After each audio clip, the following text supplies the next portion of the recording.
La libertad significa tener la capacidad de manifestar lo imposible, de producir algo que no tiene un referente en la vida de cada día ni está basado en ella. Para conseguirlo, hace falta imaginación. La visualización combinada con la imaginación desempeña un papel muy importante. Por ejemplo, uno de los principales ejercicios de ensueño es encontrarse las manos dentro del sueño. Como preparación, se aconseja visualizar las manos antes de caer dormido. Por tanto, la imaginación abre la puerta y la visualización nos permite entrar a través de ella. El uso continuo de estas herramientas acaba potenciando el sentido de la vista. Nuestros ojos han sido educados para ver en el primer campo de energía, por lo que solo percibimos el mundo físico. Para percibir auras, elementales y otras manifestaciones del segundo campo, los ojos tienen que reaprender. Una manera de acelerar este aprendizaje es convencerte de que los otros mundos existen. No es difícil llegar a esta convicción cuando se practica suficientemente la mirada fija, el ensueño y el ver. La imaginación y la visualización están relacionadas con estas prácticas. El brillo de los ojos refleja el intento. Ya sea que muestres afecto a un ser querido, mantengas el ojo en la pelota durante el juego de golf o valores un posible negocio. En cada caso, el ojo brilla de una manera que indica el intento y de esa manera se activa. Cuando cambias la manera de enfocar, tus ojos se aferran a otro intento y lo dinamizan. Si practicas este principio centrándote en diferentes intentos, no es difícil ver cómo funciona. Por ejemplo, piensa y visualiza que sales a cenar. Después revisa los sentimientos que surgen o reflexiona sobre la posibilidad de visitar a un amigo. Siente cómo se enfoca tu atención y la sensación que se produce en tus ojos. El intento está interconectado con todas estas percepciones.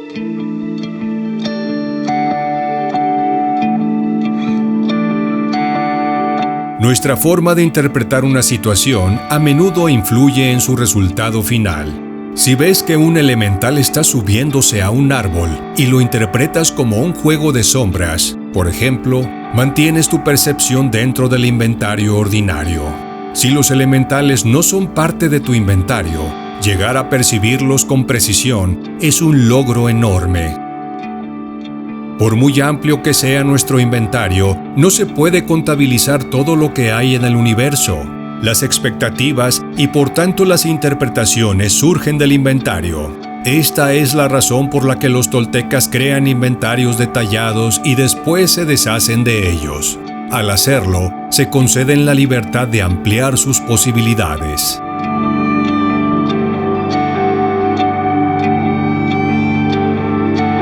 Son las sensaciones que tiene la persona sobre su propio cuerpo, el movimiento muscular, el peso, la posición y el sentido del equilibrio. En muchas culturas se da un fuerte énfasis a la percepción visual. Se nos dice que imaginemos esto y visualicemos aquello. Las meditaciones son llamadas ejercicios de imaginación dirigida. Este es un planteamiento correcto siempre que tengamos en cuenta también el resto del cuerpo. Para algunas personas, su punto fuerte es la percepción sinestésica, es decir, confían sobre todo en las percepciones procedentes de sus músculos, tendones y articulaciones. La gente que tiene esta tendencia se orienta en la realidad por medio de su grado de tensión corporal. Por ejemplo, una sensación de incomodidad en el lado derecho del cuerpo puede significar que uno está en desequilibrio en su vida cotidiana. Según el esquema tolteca, el lado derecho del cuerpo se relaciona con el mundo físico y el lado izquierdo con el mundo del ensueño. Si te preguntas internamente qué significa esa incomodidad, recibirás una respuesta que puede ser intuitiva, visual, otra percepción sinestésica o una combinación de ellas. Además, para poder medir si nuestras decisiones son acertadas o equivocadas, debemos mantenernos en contacto con la totalidad del cuerpo. Por otra parte, cambiando nuestra postura corporal podemos cambiar de estado de ánimo y manifestar ante una misma situación soluciones diferentes. En las artes de mezclarse y cambiar de forma, cambiamos nuestros rasgos corporales y, por tanto, debemos estar muy atentos a lo que ocurre en nuestros cuerpos. Por otra parte, la visualización puede ayudarnos a iniciar estos cambios. La cuestión no está en ver si es mejor la visualización o la sinestesia, sino en desarrollar ambas.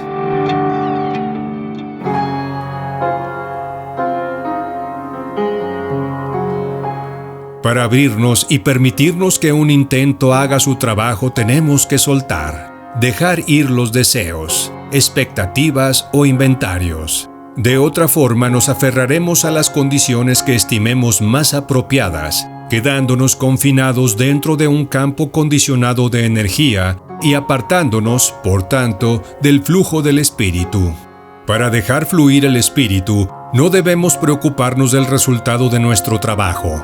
Esta actitud no implica ser descuidado o inconsciente, sino que una vez hechos nuestros cálculos y decidido el curso que se debe seguir, soltamos y nos abandonamos a nuestro camino. El arte de soltar está entretejido con todos los aspectos de la vida del guardián. Como el resultado de los cambios de cohesión suele ser la ansiedad, debemos soltar y cabalgar la energía de la ansiedad para llegar a tranquilizarnos. En otras palabras, debemos deslizarnos sobre la ola de la ansiedad, sin alejarla ni aferrarnos a ella, y adquirir más conciencia de los detalles que rodean a ese estado.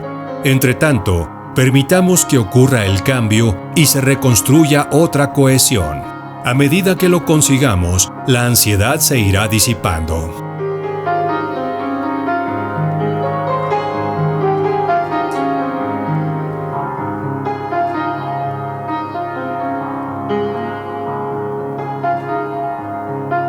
Los pensamientos son como exploradores.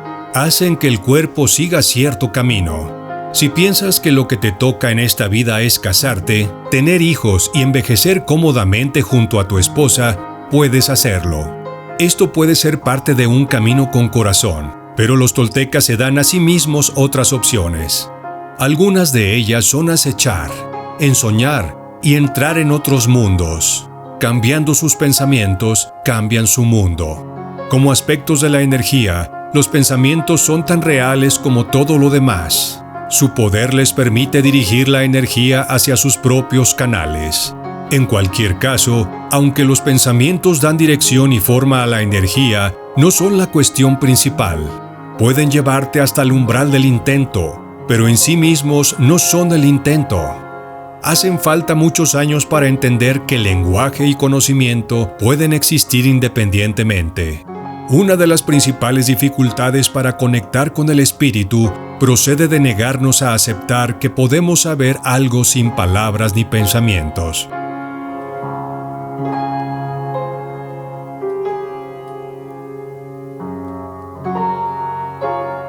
Escoges el momento oportuno cuando tomas conciencia de las fuerzas que te rodean y te sintonizas con ellas. Cuando permites que tu mundo se desarrolle e intentas no interponerte. Cuando tienes paciencia para hacer las cosas bien, vas encaminado hacia la plena manifestación y no te dejas alterar por tu deseo de conseguirla. Cuando ves que un patrón comienza a tomar forma, ya sea en una relación, en el trabajo o en el primer cuarto de hora de un partido de fútbol, la barrera natural de la claridad comienza a ejercer su fuerza para fijarlo, dándonos una falsa sensación de poder cuyo mensaje es que el mundo puede ser predicho o controlado con facilidad. Si dejamos de aplicar el no hacer, fijamos ese orden incipiente demasiado pronto. Nos vemos privados de la plenitud del orden natural. La disciplina de la espera nos proporciona una clave importante para manejar la claridad. Habiendo aprendido a esperar, te has hecho paciente. Puedes permitirlo porque sabes hacia dónde estás encaminado y lo que quieres de la vida. Te has flexibilizado porque estás atento a los presagios y otras manifestaciones del intento. Permaneciendo equilibrado e impecable, favoreces la energía del campo natural. La espera también es una fuerza que alinea todos nuestros esfuerzos de manifestación. A medida que nuestros pensamientos, sentimientos y ejercicios van encajando en su lugar, nos acercamos a nuestro objetivo.